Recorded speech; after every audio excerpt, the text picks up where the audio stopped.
श्रीनवदुर्गास्तोत्रम् वन्दे वाञ्छितलाभाय चन्द्रार्धकृतशेखरां वृषारूढां शूलधरां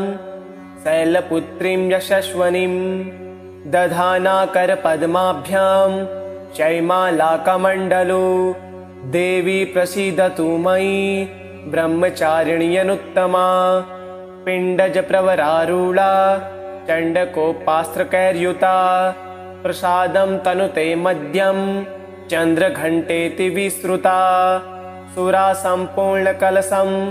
रुधिरालुप्तमेव च दधाना हस्तपद्माभ्यां कुष्माण्डा सुबदास्तु मे सिंहासनगता नित्यं पद्माश्रितकरदया शुभदास्तु सदा देवी स्कन्दमाता यशस्वनी चन्द्रहासोज्ज्वलकरा शार्दूलवरवाहना कात्यायनी शुभं दध्या देवी दानवघातिनी एकवेणी जपाकर्ण पूर्णनग्ना स्थिता लम्बोष्टिकणिकाकर्णी तैलाभ्यक्तशरीरिणी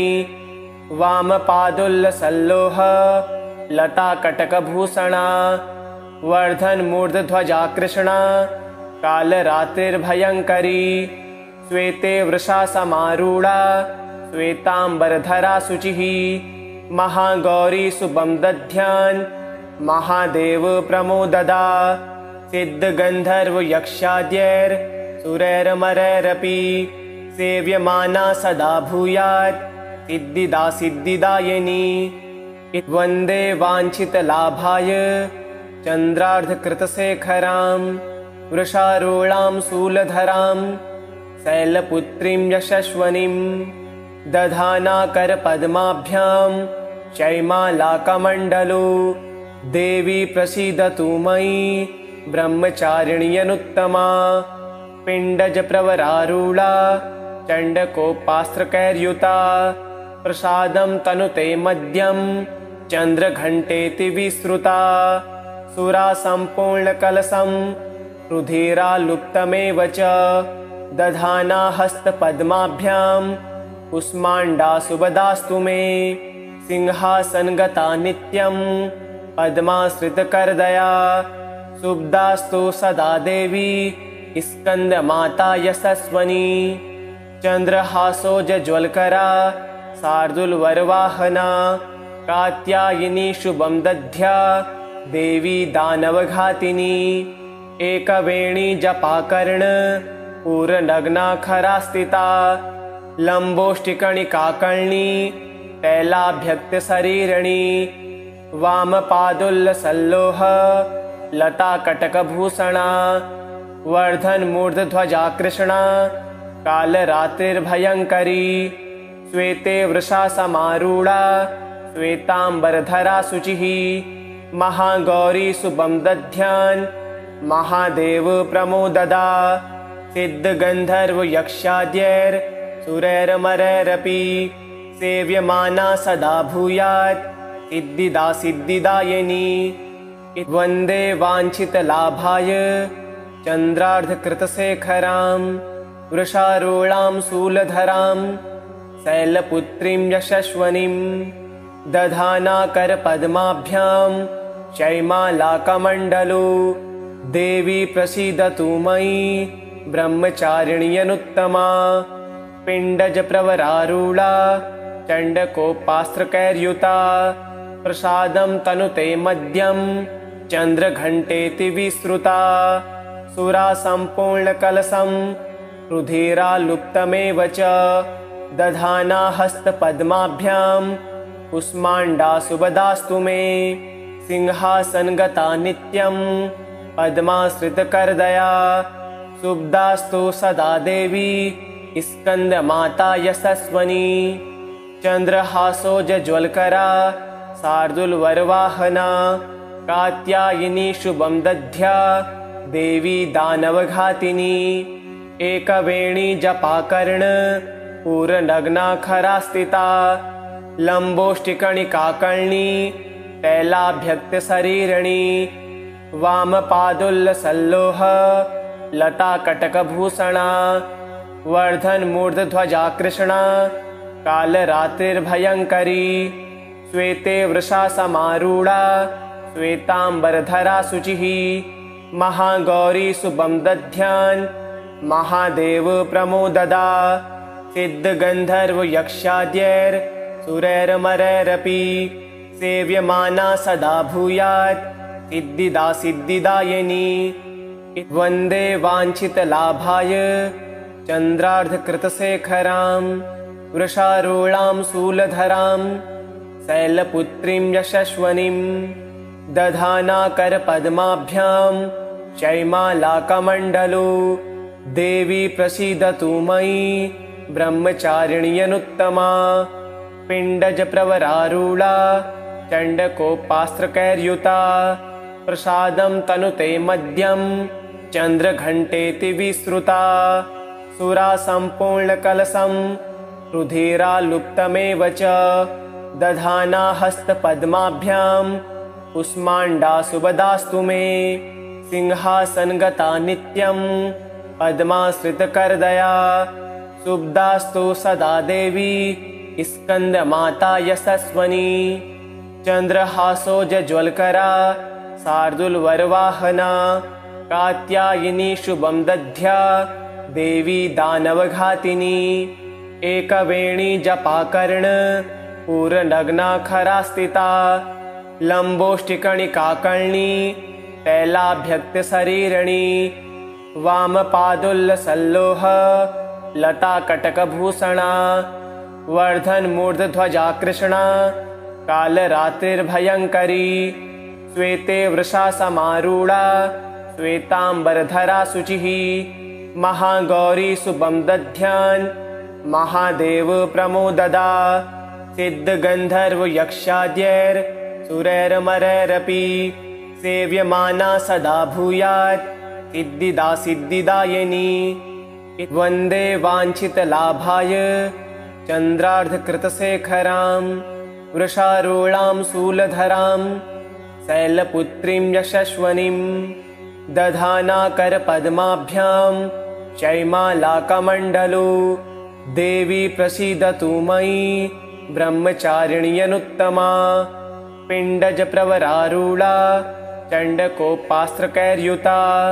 प्रसादं तनुते मद्यं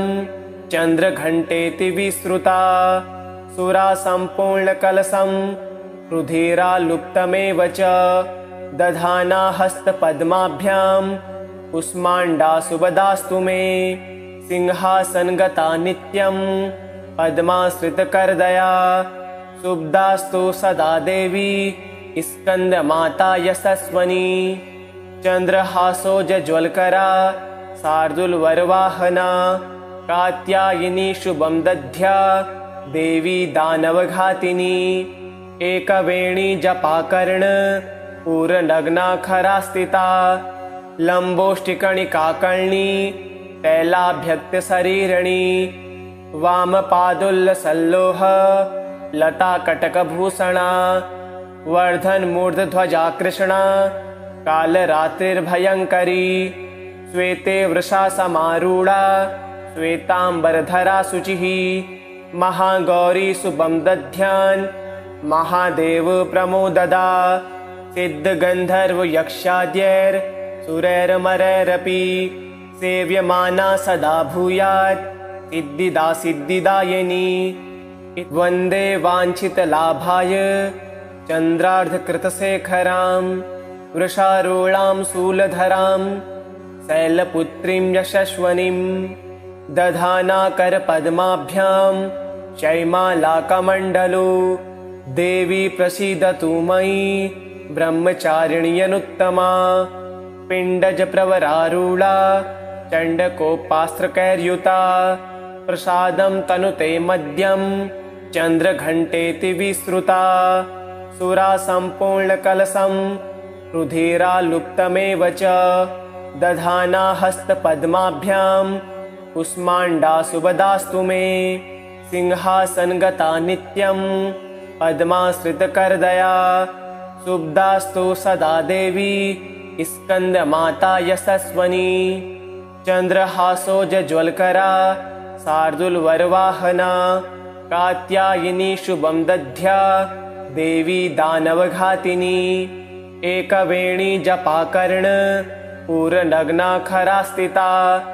लम्बोष्टिकणिकाकर्णी तैलाभ्यक्तशरीरिणी वामपादुल्लसल्लोह लताकटकभूषणा वर्धन्मूर्धध्वजा कृष्णा कालरात्रिर्भयङ्करी श्वेते वृषा समारूढा श्वेताम्बरधरा शुचिः महागौरी शुभं दध्यान् महादेव प्रमोददा सिद्धगन्धर्वयक्षाद्यैर्सुरैरमरैरपि सेव्यमाना सदा भूयात् सिद्धिदा सिद्धिदायिनी वन्दे वाञ्छितलाभाय चन्द्रार्धकृतशेखरां वृषारूढां शूलधरां शैलपुत्रीं यशस्वनीं दधाना करपद्माभ्यां शैमालाकमण्डलो देवी प्रसीदतु मयि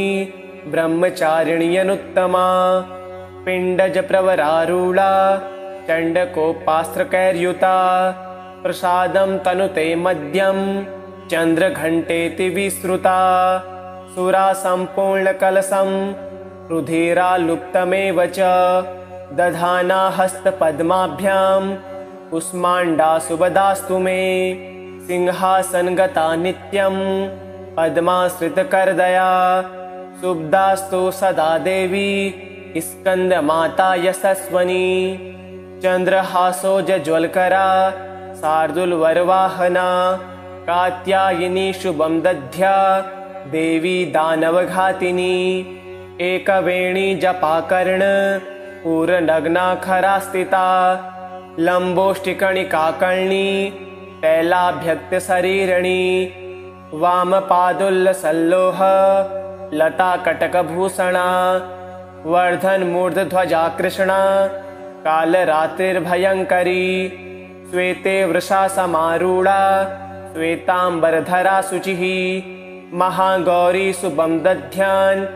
महादेव प्रमोददा सिद्धगन्धर्वयक्षाद्यैर्सुरैरमरैरपि सेव्यमाना सदा भूयात् सिद्धिदा सिद्धिदायिनी